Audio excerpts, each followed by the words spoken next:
पुरी पोराचं लग्न जमवायचं तर पिकअप भर माणसं जात होती. पिकअप मध्ये घोंगड्या टाकायचे, 10-20-50 माणसं बसायची.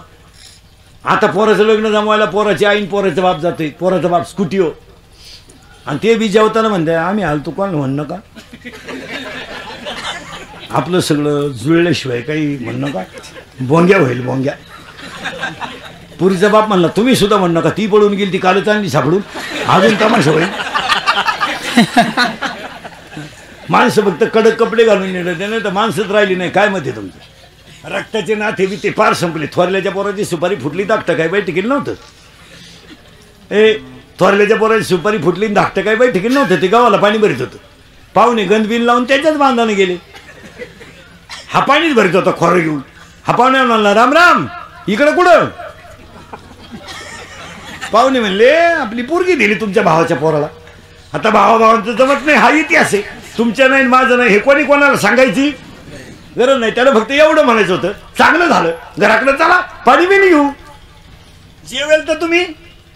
हाय किती साध आहे. ती माणसं म्हणली ती भावाभावांचं जमत नाही, पण माणसं एकमेकाला चांगले.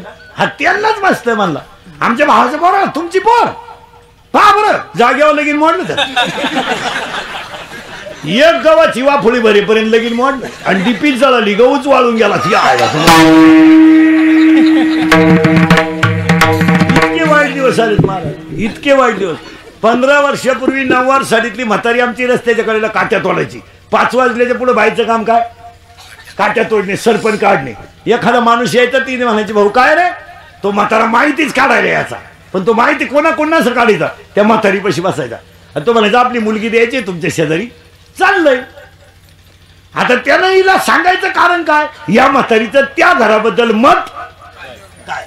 पण ती म्हातारी हुशार, आडाणी पण हुशार. ती म्हणायची भाऊ माणसं नंबर 1 आमचं त्यांचं